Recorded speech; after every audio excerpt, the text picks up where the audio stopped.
I'm Aaron Newcomb, and on this edition of Fact Finders, we're going to be talking about storage archiving. How can we make it easy to use, cost efficient, and easy to manage? To find out, I'm going to go talk to Doug Chamberlain, product manager at Oracle. All right, Doug, thanks for joining me today. Thank you for inviting me. What do you do here at Oracle?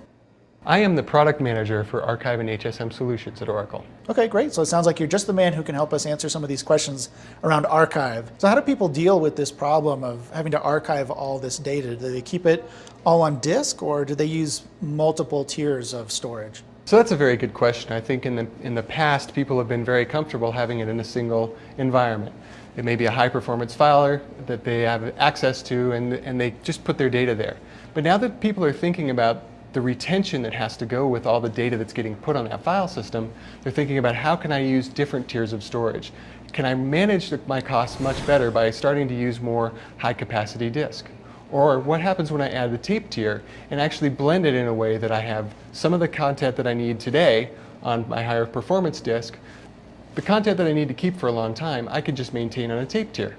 So how does that affect costs over time, over multiple years? So let's look at the two cost curves. We have one that just uses the single tier of storage. We use our high performance disk and we keep it for 10 years. Now if we look at what happens when we actually blend in multiple tiers of storage, including all the way down into the tape tier, now we see a considerable difference in the cost, and the economics start to very strongly lend themselves to using a tiered storage model. All right, so now the problem is we've got multiple tiers of storage. We've got different kinds of disks, different kinds of storage systems, we've got tape. So how do we make this easy to use for the end user, and how do we manage all this storage and make it all work? Fortunately at Oracle, we have the Sun Storage Archive Manager software that allows us to actually blend all those tiers of storage together, but the interface is still a file system interface. That allows users and applications to still write into their file system the way they would today. But behind the scenes, we're actually making copies of data to different tiers of storage. These are all policy driven, so they don't require a great deal of hand-holding for all this data movement. Applications and users never know where their data is, they just know that they can access it anytime they need. It gives us the perfect blend of having an interface that people can use very easily and the ability to have tiered storage model behind it to make sure that the IT costs are as low as they can be. So just to help me understand this better, what types of customers, what types of industries does this software, how would it be used in different industries? When you look at some of the long-term digital retention requirements, you would see national libraries, whether it's for a country or an institution that actually maintains a great deal of history information.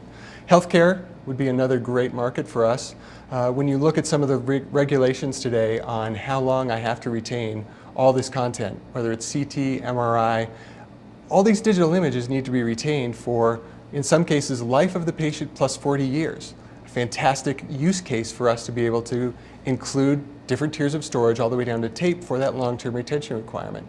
Another good customer for us is the media and entertainment industry. In fact, I have a great customer in the media and entertainment industry for you to talk to. I'd like to introduce you to T3 Media. Oh, that'd be great. I'd love to talk to him. So Doug introduced me to a customer who's going to be able to give us a great example of how they use Storage Archive Manager. And that customer is Mark Lemons with T3 Media. Mark, thanks for joining me today. Thank you. So Mark, what does T3 Media do? T3 Media basically manages very large film and video archives. We host and store those archives, and we have two business lines. One where we license that content out, both for stock footage and for other types of projects.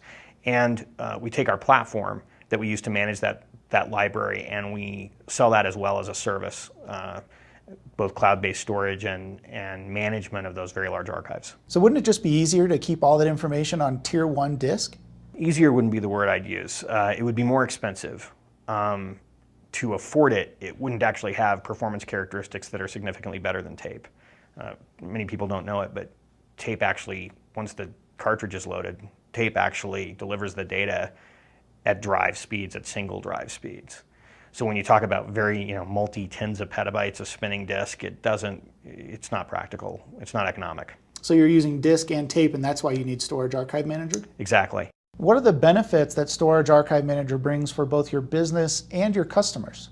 The primary benefits for Storage Archive Manager really come down to manageability of multiple sites and multiple tiers of storage. Being able to take a small IT staff and manage tens of petabytes across multiple sites, and do so in a way that we really feel like is responsible in terms of the long-term, the longevity of that tape library. So you're storing petabytes now and potentially exabytes in the future.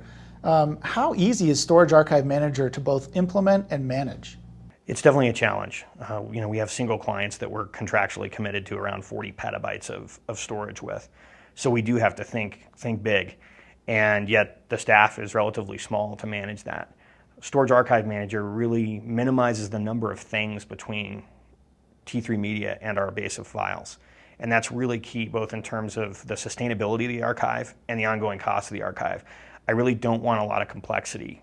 I need my applications, which change all the time, to have direct access to a file system, not a complicated via an API access to an HSM. And really, Storage Archive Manager gives me the best of both worlds. I can have the flexibility I need with the manageability and the simplicity that I need with the staff that I have, as opposed to having to orient my budget on staffing to my growth and my capacity. So this really does sound like a perfect example of the old IT axiom KISS, or keep it simple, stupid, right? It's really the only way to fly. Complexity just kills us. Storage Archive Manager has never been the problem, simply because it's simple and it stays out of the way. And so it's a welcome guest because it maintains a low profile. Well, Mark, thanks for taking the time out of your busy schedule to join us today. I really appreciate it. Thank you. I just want to say thanks to Doug Chamberlain for giving us a way to implement tiered storage as well as archiving, and a special thanks to Mark Lemons from T3 Media for giving us a concrete example of how they implemented Storage Archive Manager in their business. If you want to find out if tiered storage is right for your environment, you can go to oracle.com/storage and use our tiered storage calculator. It'll show you exactly how much you can save by implementing tiered storage with Oracle hardware. Thanks for watching, and we'll see you next time.